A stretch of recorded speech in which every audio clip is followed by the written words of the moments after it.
نہیں تو غم نہ کروں. حضور نے فرمایا تو غم نہ کر. کیوں نہ کر؟ ان اللہ معنا، بے شک اللہ ہمارے ساتھ ہے. جن کے ساتھ اللہ ہو وہ غم زدہ نہیں ہوتے. بس یہ دیکھ لیں کہ زندگی میں جو کچھ ہم کر رہے ہیں کیا اسے تائید الہی حاصل ہے؟ وہ کام ایسا ہے جس میں اللہ کی مدد شامل ہوگی؟ بس یہ دیکھ لیں. باقی آپ آگے بڑھیں. روز مایوس ہونا، روز کمزور پڑنا، روز ڈر کے جینا، روز جو ہے وہ گھبراتے رہنا. اور میں دیکھتا ہوں کہ مذہبی لوگوں سے لے کر سیاسی لوگ، ایک بیماری ہمیں اور لگ گئی ہے کہ ہم اپنی کمزوریاں دوسروں پہ ڈالتے ہیں. فلاں کی وجہ سے ایسا ہو گیا، فلانے نے یہ کر دیا، فلاں کی وجہ سے. میرے ایک ٹیچر تھے کالج کے، وہ کہا کرتے تھے کہ جو بچہ کہتا ہے نا میں حالات کی وجہ سے نہیں پڑھ سکا وہ جھوٹ بولتا ہے. وہ کہا کرتے تھے پڑھائی کے لیے حالات کی نہیں جذبات کی ضرورت ہوتی ہے. جذبات ہوں تو بندہ پڑھ لیتا ہے. حالات کا پڑھائی سے تعلق، وہ جھوٹ بولتے ہیں، کہتے ہیں وہ گھر میں ایسا ہو گیا فلاں جگہ. اپنی کمزوری دوسروں پہ جو ڈالنی ہے، اپنی کمزوری دوسروں شرائط طے کرنی ہے کہ یوں ہو تو پھر ٹھیک ہوگا. وہ کسی نے کہا تھا کہ وہ ایک شخص جو مجھے تانا جان دیتا ہے، مرنے لگتا ہوں تو مرنے بھی کہاں دیتا ہے، اور تیری ہی شرطوں پہ کرنا ہے اگر تجھ کو قبول تو یہ سہولت تو مجھے سارا جہاں دیتا ہے. پھر اگر آپ نے دنیا دیکھ کے آگے چلنا ہے تو پھر تو یہ سارا زمانہ ہی کہہ رہا ہے. آپ یہ دیکھیں آپ کے اندر قوت کتنی ہے، طاقت کتنی ہے، کتنا آگے بڑھ سکتے ہیں. سوچ کو وسیع کرے، بڑا کرے، آپ کا دل بڑا ہو جائے گا. آپ یہ ہمارے دیہاتوں میں رہنے والے بہت سارے لوگ کہتے ہیں کہ وہ جی ہمارا تو بڑا پیچھے کر کے گاؤں ہے، ہم کیا کر سکتے ہیں. تو میں کہا کرتا ہوں کہ شہر آباد کس نے کی ہے؟ گاؤں والوں نے. کسی بڑے آدمی کو ٹٹول کے دیکھو، پیچھے سے وہ گاؤں کا ہی نکلے گا. یہ الگ بات ہے کہ شہر میں آ کے پڑھنے والے اب بھول گئے کہ کس کی ماں نے کتنا زیور بیچا تھا. بعد میں لوگ بھول جائیں بات الگ ہے، لیکن کمزور پڑھنا اور پھر روز پڑھنا اور پھر اس طرح کی کمزوری کے دوسروں کو بھی مایوسی دینا، بچوں کو بھی کہنا ہمارا کچھ نہیں ہو سکتا، یہ کمزور بات ہے. آپ اپنے آپ کو طاقتور دیکھیں. نبی پاک صلی اللہ تعالیٰ علیہ وسلم طائف کے لیے تشریف لے گئے، خادم ساتھ ہیں حضور کے. میری باتوں کی سمجھ آ رہی ہے آپ حضرات کو؟ طائف والوں نے پتھر مارے، بڑی تکلیف تھی اور ذہنی آزمائش بھی بڑی دی. وہ جو باتیں انہوں نے کہیں وہ کتابوں میں درج ہیں، پڑھتے ہوئے بھی تکلیف ہوتی. نے سخت سست جملے کہے، معاذ اللہ، استغفر اللہ، نقل کفر، کفر نہ باشد. سخت باتیں کی، پتھر مارے. ایک بندے نے بھی قبول نہیں کیا دین. حضور واپس آ گئے اور سارا وجود تکلیف میں ہے. خادم نے پانی پیش کرتے ہوئے کہا یا رسول اللہ دعا کریں یہ تباہ ہو جائیں سارے. حضور نے ہاتھ اٹھا کے دعا کی. دعا کیا کی؟ اللہ انہیں ہدایت دے دے، انہیں پتہ ہی نہیں یہ کیا کر رہے ہیں. اللہ کرے آپ سمجھے میری بات کو. اپنے آپ کو تازہ دم تو آپ نے خود رکھنا ہے. حضور نے سوچ کیا دی؟ فرمائی انہیں عقل ہی نہیں، یہ کیا کر رہے ہیں، انہیں پتہ ہی کوئی نہیں.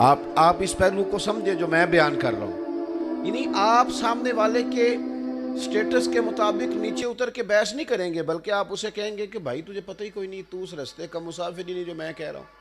آپ اپنے آپ کو تازہ دم. میں سفر کرتا ہوں گاڑی میں، ایک آدمی غلط کراس کر جاتا ہے. اس کی غلط کراسنگ سے یہ ہوتا ہے کہ ڈرائیور جو ہوتا ہے نا، اس کی طبیعت میں تلخی آ جاتی ہے کہ اس نے کیوں. اور کچھ ایسے جو غلط کراس بھی کرتے ہیں اور اوپر سے ڈانٹ بھی دیتے ہیں، دوسرے کو کہہ دیتے ہیں کہ تو غلط جا رہا ہے. اب وہ ڈرائیور بیچارہ جو ہوتا ہے نا، وہ وقتی طور پہ اس کا دل ٹوٹ جاتا ہے، تلخی آ جاتی ہے طبیعت میں. اب وہ جناب جہاں بریک آہستہ لگ سکتی ہے وہاں بھی سخت لگتی ہے. غصہ ہوتا ہے نا کسی کا، جانے کس عمر میں جائے گی یہ عادت میری، روٹھنا اس سے تو اوروں سے الجھتے پھرنا. کئی دفعہ غصہ کہیں کا ہوتا ہے اور نکل کہیں اور رہا ہو. تو میں ڈرائیور سے کہتا ہوں یار وہ اس نے تو جو کرنا تھا وہ تو کر گیا، تب ہم نے تو سفر کرنا ہے کہ نہیں کرنا. ہمیں اپنے آپ کو تازہ دم رکھنا ہے، اپنی طبیعت کو بڑا رکھنا، ورنہ آپ گریں گے تو گر جائیں گے. سرور کائنات صلی اللہ تعالیٰ علیہ وسلم نے فرمایا کہ ان کو تو پتہ ہی نہیں یہ کیا کر رہے ہیں. یہ سوچ حضور نے دی کہ ان کو تو خبر ہی نہیں، ان کو پتہ ہی نہیں یہ دریا بہہ رہا ہے اور یہ پیاسے کے پیاسے رہ رہے ہیں. خادم عرض کرنے لگے یا رسول اللہ صلی اللہ علیہ وسلم ایک نے بھی کلمہ نہیں پڑھا اور میں نے کہا تھا دعا کر دیں، آپ نے تباہی کی دعا بھی نہیں کی۔ پتہ ہے حضور نے کیا جواب دیا؟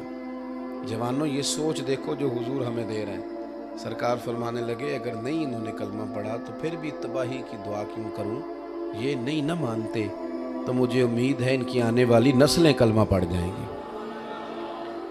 اتنی بڑی امید، اتنی وسیع امید، اتنا بڑا دل، ہم تھک گئے ہیں وقت پہ۔ بہت سارے لوگ ہیں جنہوں نے ٹائم پہ ریٹائرمنٹ لے لی، بہت سارے بزرگ ہیں جو اعصابی طور پہ کہتے ہیں بس کہ اب انتظار ہی ہے، جانا ہی ہے۔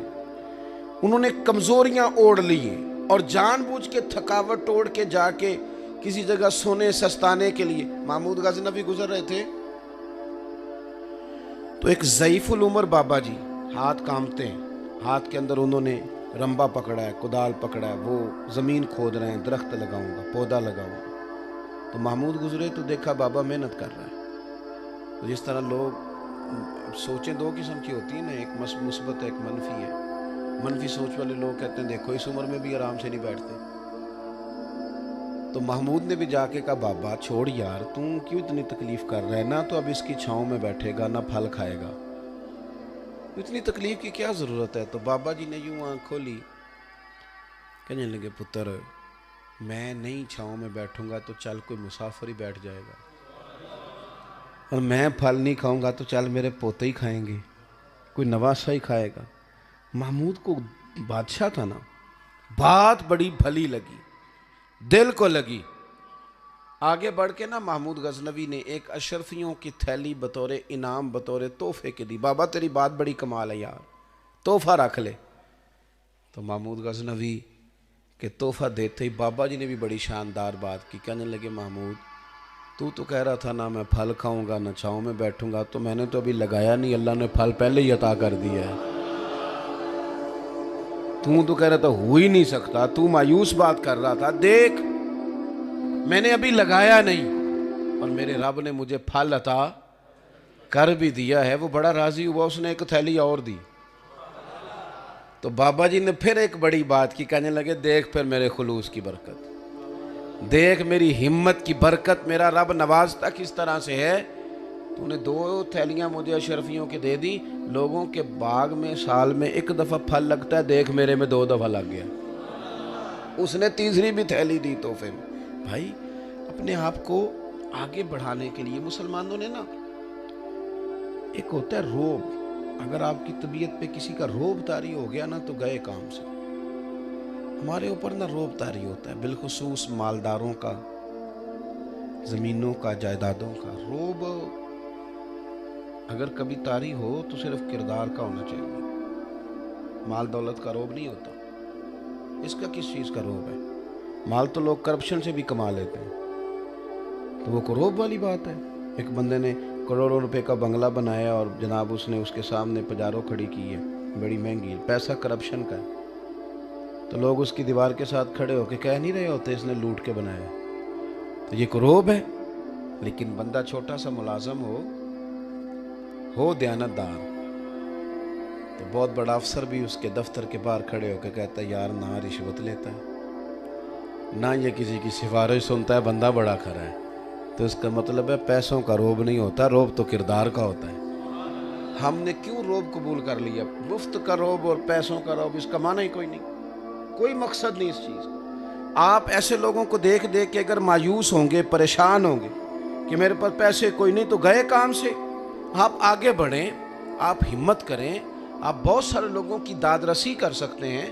دین ہمیں مایوسی سے منع کرتا ہے، لا تقنطوا من رحمت اللہ۔